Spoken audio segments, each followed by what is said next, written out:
Alright, so let's start chapter 5 again. What I'm going to do today, you can also watch the morning one that I recorded this morning. But I'll try to finish chapter 5, but we're only going to cover very first part of chapter 6. There will be very small portion chapter 6 today. And then I'll do the review on Wednesday, on the Friday. Okay? So let's try to do what we did last time on last Friday. So when you have sort of a 2-bromo butane, so it looks like this.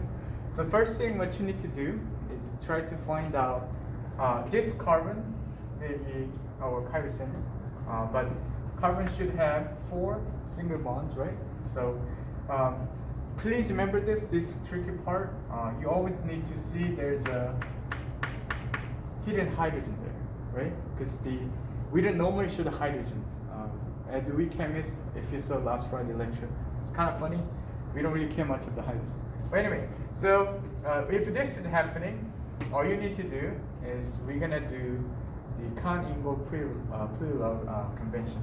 So we're gonna do prioritize the each groups on this carbon right here. We follow the atomic number first. So this will be higher in atomic number among carbon and hydrogen. So it'll be number 1. But the tricky part is these two. There's 2 carbons here, but this carbon is with 3 hydrogen.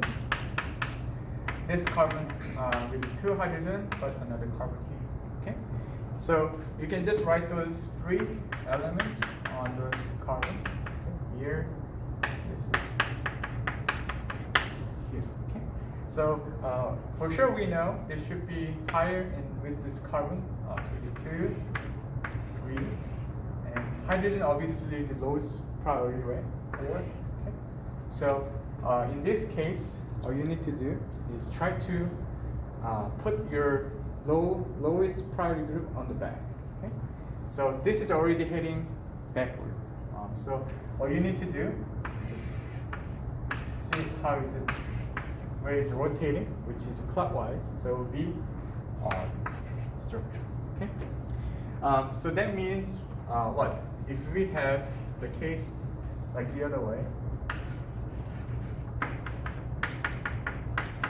Okay. So it's still what? Rotating clockwise. Okay. But now you have a hydrogen going forward this way. So now you have to put it.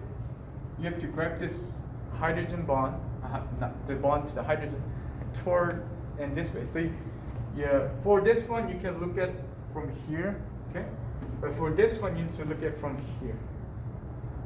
So you see your compound is right here. So once it's clockwise rotation, you look at from the other side as it's counterclockwise. So you're looking at from right here. Okay? So this is actually this. Okay? That's what we did last time on Friday. Okay? So does it make sense? Good. So if that is the case, what we can do is, how about we have certain compounds. Oops. How about this one? So if you look at this one over here, you can try to put this is obviously number 4, number 1, right? Chlorine, higher, and same reason. This will be 2 and 3, right? This is carbon, hydrogen, hydrogen, hydrogen, hydrogen, hydrogen, carbon, hydrogen, hydrogen. So it'll be 2 and 3 and 4. So in this case, we all prioritized each groups on this carbon here, which is our priority center. But problem is now you have a hydrogen on the plane, in this plane. Okay? So what are you gonna do? So same, it's pretty much the same, but you're only going to do it 90 degrees. So you have to look it toward yourself. You have to look it from here, right? So meaning you have a hydrogen now going up vertically, axis, right? And this one, once again, this wedge means is forward. going forward, and this dash is going back. Okay, so you have a hydrogen.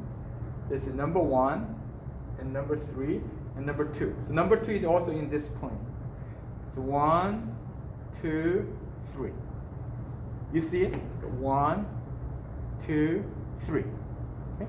And you have hydrogen right here, and put it up toward to your face. So it's like you're looking at like from here. Okay? So that meaning, so you have axis over here, 1, 2, 3, 1, 2, 3, 2, 1, 2, 3, 1, 2, 3. So it's going clockwise. Kind of makes sense. So it's you have to do it more like in 3D space. This is going forward, this one going back. This is right on the plane. Put it toward to your face. It's 1, 2, 3. Okay? So this is R2 chloro.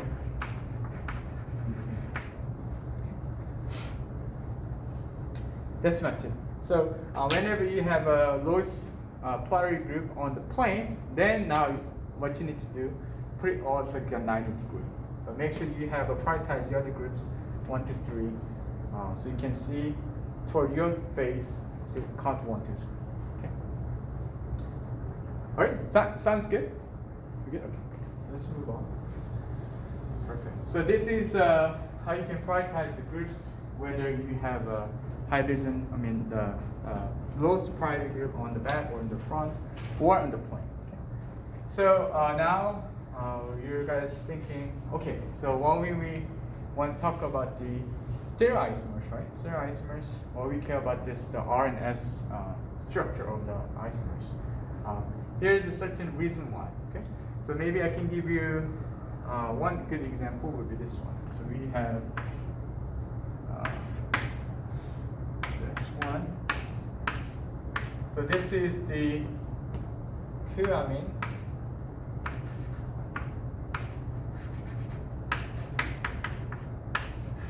Hydroxy.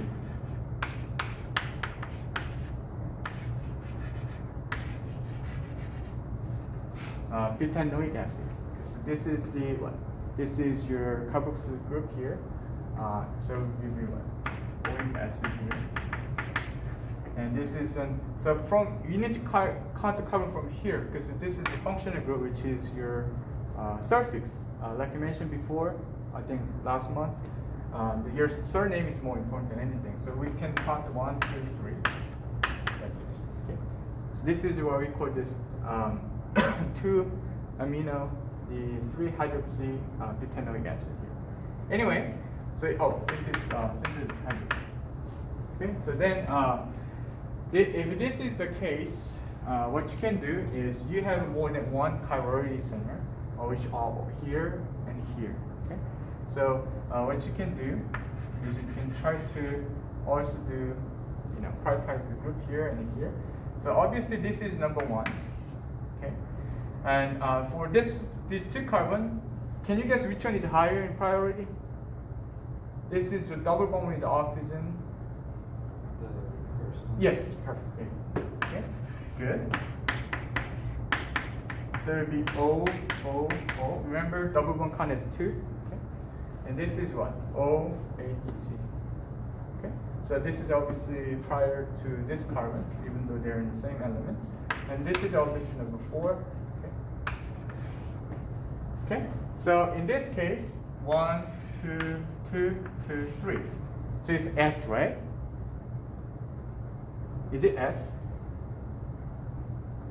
Did you guys get this one? Is it this? So you're going 1, 2, 3, this S, right? But you're looking at the number 4 hydrogen is where? At front. So in this case, it's R. So now you're looking at from the other side. So it actually shows counterclockwise, but it's not S because the hydrogen is going forward. Okay? So it's actually R. So this carbonyl center has R structure. Okay? We'll do the same. Okay? So we have a 1. Okay? And for same reason, this is 1, 2, 3, and 4. Okay, this carbon. This is prior to this carbon because of those two. There's only 3 hydrogens. This is nitrogen, carbon, hydrogen, right? And this is okay. So in this case, we also have what? 1, 2, 3. Okay, so you're going also counterclockwise, so it'll be S. So is it S then? No, right? Because of this hydrogen, right? So this will be also R because of this one. Does it make sense? You good? Good. All right. So Which way are the wedges? Like oh, the hydrogen is that? this is wedge. Yes, hydrogen is wedge. Sorry, this is wedge. Oh, and those are actually wedge. So, but this is wedge. So in this case, you have to change it to the other conformation. If it's dash, then you could have been what? Just what it is. All right. So if that is the case, let me show you something. It's very interesting. Well, possibly. So here you have just gonna make a mirror image of this one. Oh, no. Okay.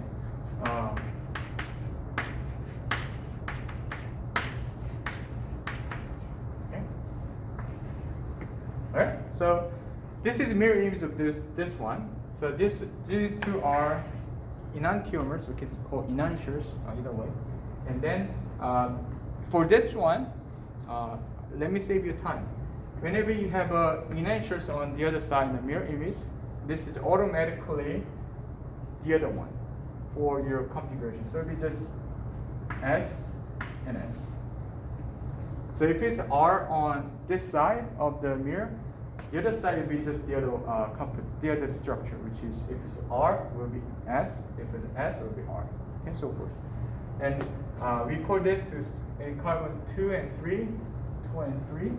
So we call this ER, 3R, ES, ES.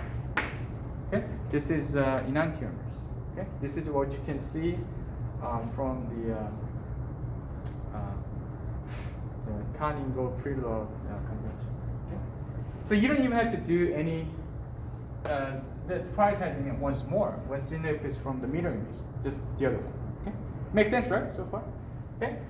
So if that is the case, what you can do is you actually can change this one maybe you can switch the side.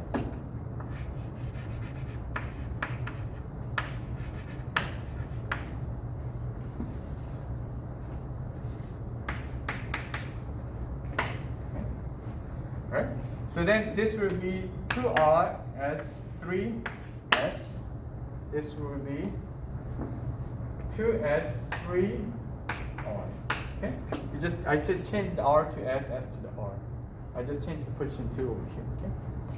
And then these are 2R 3S to 2S 3R is also enantiomers. In optical image, right? They're mirror images too. Then we have a question here. Okay, so we have several possible the isomers here. And how about we have this one? This is 2R 3S. How about we have 2R 3R or 2S 3S? What are those? Okay, compare those two. So they're not mirror images to each other. Still, there are still same in chemical formula and chemical bonding too, and they are not either cis or trans. So we call this stereomers. So even though they're not in the mirror image, but still has some same in chemical formula and bondings, and beside other the optical isomers, we still have some isomers in stereoisomers. That is our diastereomers. Okay. So those are kind of the exceptions. So whenever you have a more than one chirality center, one of them is the opposite, but the other one is the same.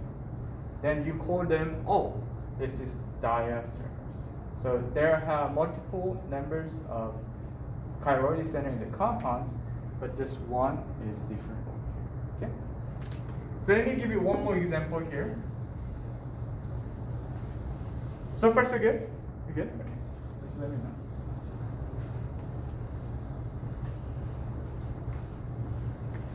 All right, this one will take some time. Okay. So.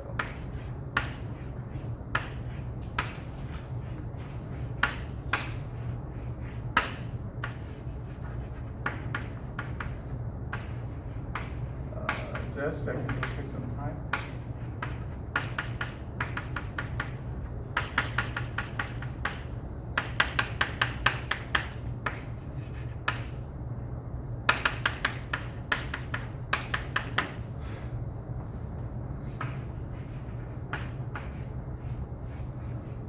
Okay, so this is the whole nest tunnel. Very similar to cholesterol, right? So if you look at this one here, there are so many chiral center, right? There are so many chirality center. So forth, okay? You have so many chirality center here. Here we have cholesterol here, but we have a similar compounds that looks exactly the same, okay? Exactly the same, but this part, when this part to insist, okay? And when you change this one part to this one, now it's the prostanol compound. Even just one configuration change. So once when it was in the dash on this side, this was S configurations. When you change this one to the wedge on this hydrogen, it's now changed to R configuration. Just among so many chiral centers, just one is different, one side. But there are two different compounds. Okay? So these two are also what? Diastereomers, for sure, right? Because they have so many chirality center, but one is different. Makes sense, right? And this might be one of the extreme case of the diastereomers, right? So we have a special name for this one. Okay? So this is special diastereomers. We call those enantiomers. It's a special name for those diastereomers. Okay? So just one out of so many chirality center different, but this is still very important. As you remember, the polycyclic compounds, this to change almost everything, even though one configuration change. It's one hydrogen orientation. Because look at this one over here. This one, when it's in dash, they're in trans, right? So if you recall your bigger, okay? This is like this, right? Anyway, so when you look at this one over here, trans, for sure, right? You see this one, right? But if you change this conformation here, and here, what happened? This will be, okay, totally different. Because whenever you look at this one over here, I know maybe some of you are bio major, right? Okay, so whenever you look at this, there's the biological compounds in your body and animal, or living organism. One most important thing is size and also what functional group it has in the compounds. That's quite a most important thing, as it's a biological function. But even more important than that is shape. The shape is I think, in my opinion, most important key in the compounds. So this is why even one configuration change may show dramatic change on the shape of the compound, which will show you what? also different in biological function too. Dramatic. Even one change makes huge. Okay? So this is maybe dramatic change, even very small change. We call those epimers. Makes sense, right? Okay. Oh wow, really? It's 20. Okay, so time flies so fast. Anyway, so you guys doing so far? I thought just 5 minutes left.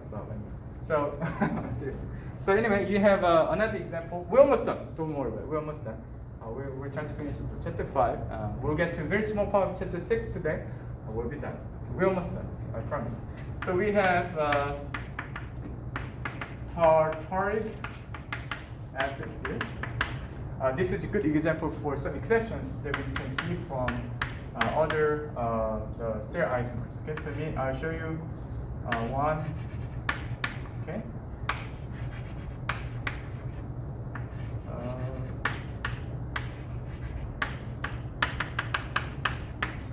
Okay, so let's try to make a mirror image of this one. Okay, let's try to make a mirror image of this one. So you can try to get all.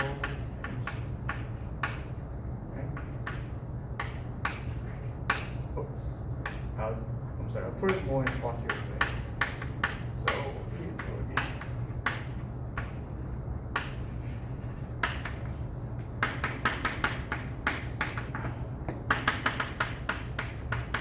Okay, so mirror image for sure, right?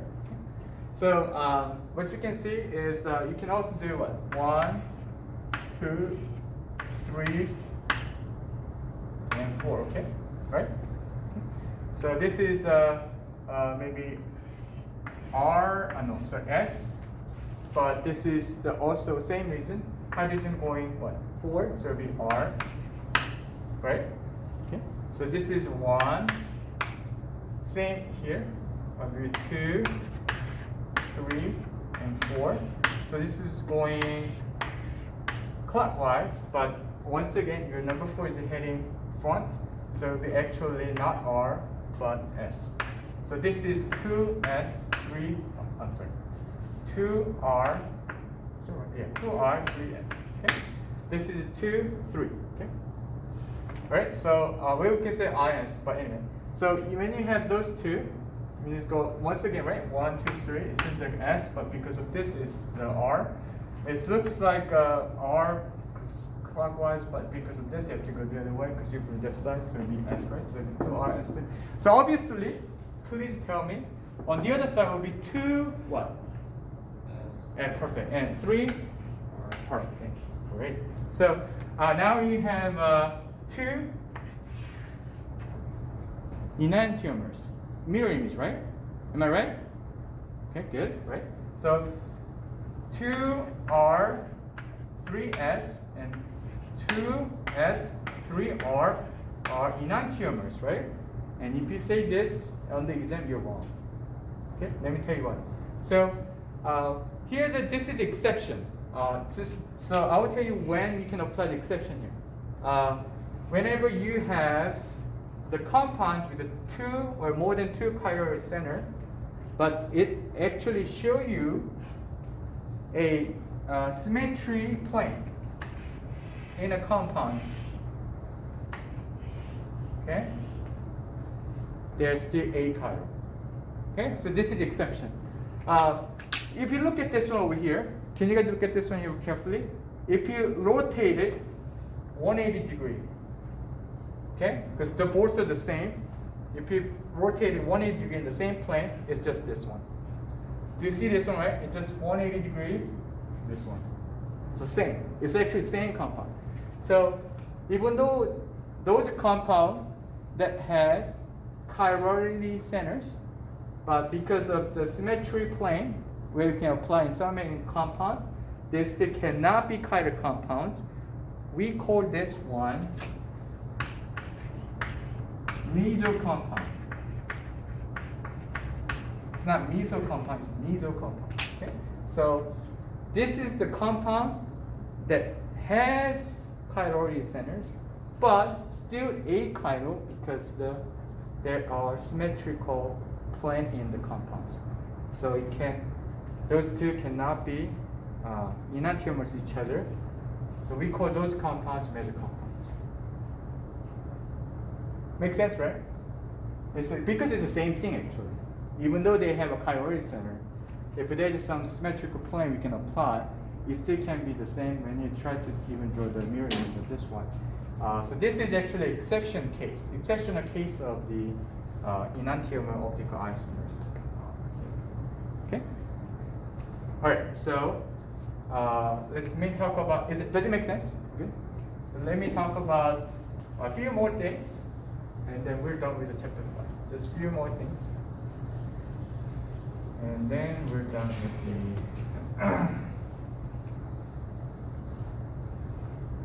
Okay.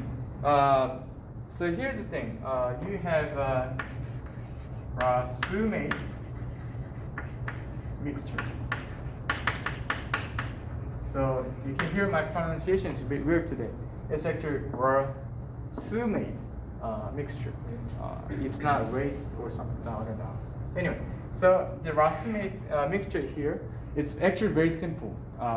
Only thing that I want to know for this one is there are mixture of, this is mixture, right? It's a mixture of 50%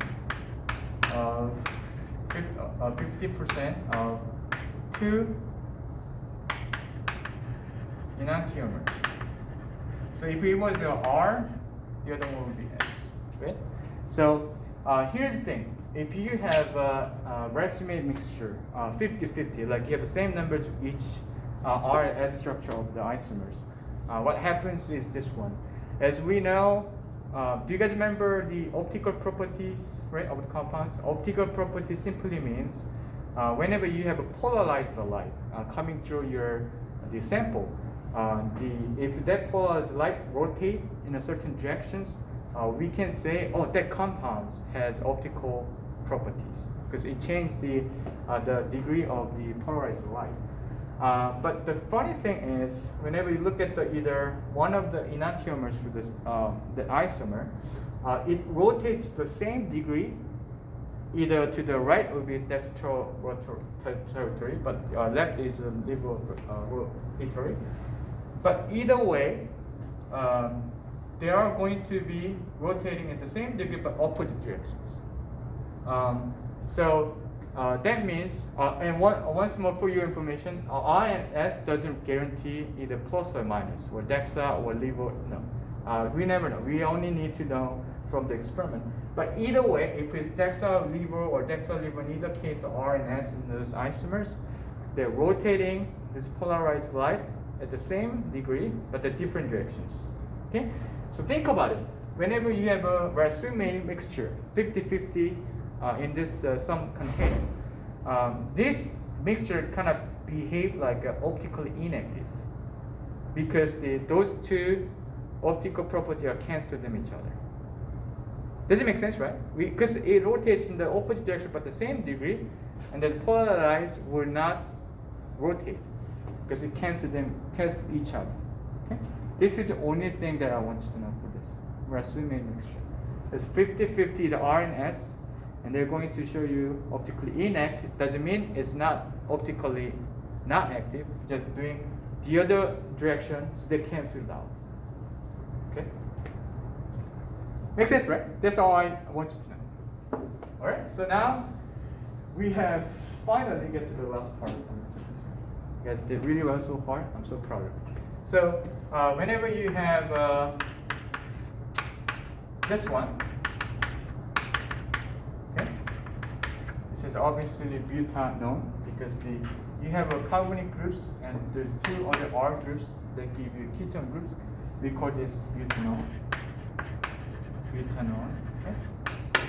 Okay. And then here, if you look at this carbon here, it's yet not the chiral center, but you can easily change this one to butanone. So here, okay. So now you have legitimate chiral center, but this is before. This is what we call as pro-chirality. Yeah. So the yeah. So it was before that it becomes actual chiral center, but it's potential. Okay, that's what it means. Okay. All right. So I don't think I'll put it on the exam anyway, but this is for your information. So that's pretty much it. So I'll finish up the chapter 5. So I'm only going to show you very small the portion of the chapter 6 today, and that'll be all that you need to know for the exam 1. We're gonna have next month. Okay. So in chapter 6, the very first part, it talks about the 4 different types of the reactions. The first one is addition. Okay. The second one is elimination. The third one is substitution. The last one was the rearrangement. Okay, this is the only 4 types of the reaction I want you to know for chapter 6 on exam 1. Okay, so for example, addition is simply we adding some more on the initial reactants. So this is ethylene here. You can put it on hydrobromic acid here. Okay, and then it will become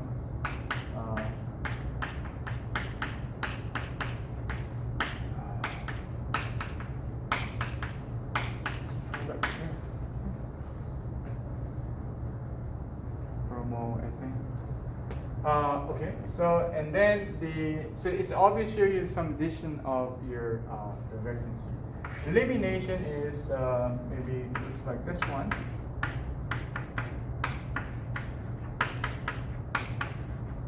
Ethanol, and then some chemical reaction, catalyst maybe, and you can make this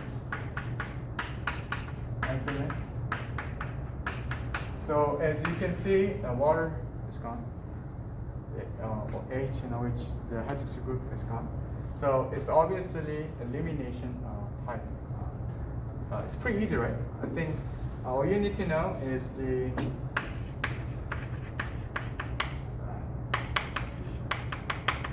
okay. So maybe substitution is this one. You have methyl acetate.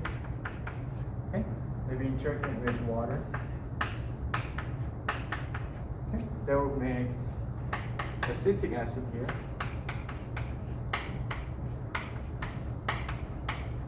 And methanol.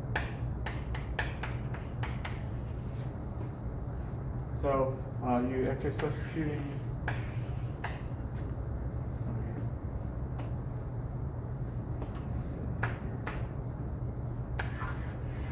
Okay, so the last one, the rearrangement is this one. The rearrangement. Okay, so this is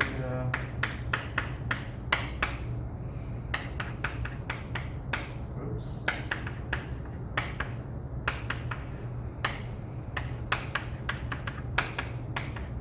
Okay, so you have this one. This is the dihydroxyacetone phosphate. You can actually rearrange those two. Okay. So we're pretty much the same, the other one, but it's actually